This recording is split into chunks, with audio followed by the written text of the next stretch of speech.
I think I started sailing Snipes in 1991. We had a U.S.-Japan Goodwill Regatta and College Sailing Regatta, and I crewed for Alex Komet. They had the best parties, Vince. You know, they had the best fleet for small boat sailing at the time, and they definitely had the most fun on the in Mission Bay, and it was just a fun fleet and a competitive fleet, so it made sense to go and start sailing Snipes.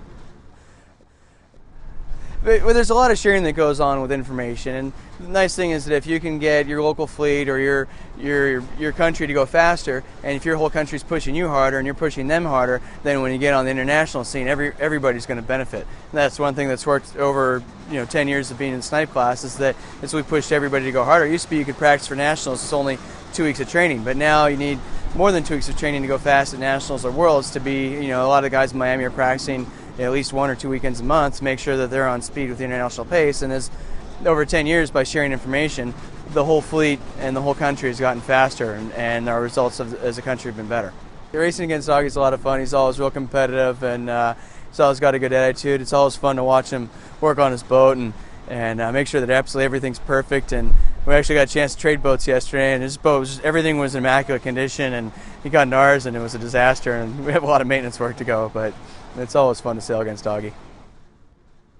You find that most sailors, they like to test and tinker, and they like to try stuff and see what works. We're all, in some respect, amateur aerodynamicists, and how can we try to go faster and tune stuff? And the neat thing that we can make different sails and different hulls and different masts is that we can accommodate a wider weight range of sailors, and so we have a larger appeal to a larger set of people, where some of the classes that have one set of sails and one kind of mast, if you're light, you're going to go fast in light air. If you're heavy, you're going to go fast in heavy air, where we can change things around so the fat people can go faster in light air and the little people can go fast in the breeze. And so it makes it more competitive on a wide range of people and conditions, and that makes the class that much stronger.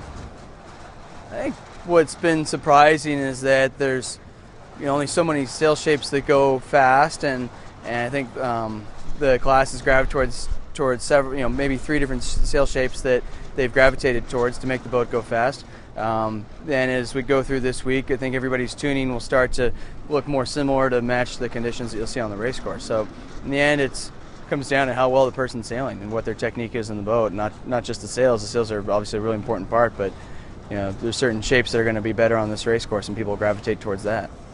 Everybody's definitely having fun and enjoying their camaraderie stuff, so there's not as much stress in the parking lot this week because the regatta hasn't started yet. But compared to the Nationals, there's a little more stress and a little more effort spent, and the amount of tuning hours that have been put in this week, and definitely a little more intensity in the parking lot.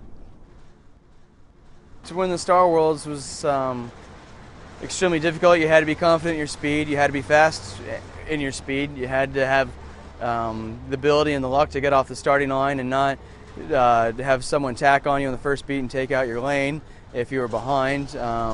So there's a little bit of luck and a little bit of ability there, and it's definitely a difficult thing. You have to be going fast, you have to find the right way, and pretty much everything has to be going your way for the 11 races, or I forget how many races we have, but 11 races that you have, everything has to be going your way. So it's pretty darn difficult. The Star Worlds was phenomenal regatta. It's an amazing event. I'll remember that for the rest of my life. Really excited for the Snipe Worlds. It's at my home club. I got to sleep in my own bed. Didn't even have to move my Snipe to the regatta. I'm really happy to be sailing in San Diego, and we've tried to put a bit of time in and try to lose a little weight from the Star Worlds to Snipe Worlds, and probably didn't lose all we wanted to, but it's pretty exciting to have all your friends from around the world come to your home club. It's pretty excited this week, and hopefully we'll get top 10. We'll see how it goes. Okay, the most fun we've probably ever had in a Snipe could be sailing juniors, seniors nationals and crewing for 10-year-old Cameron Biehl. And there's probably about 3 hours on the lake where there was absolutely no wind.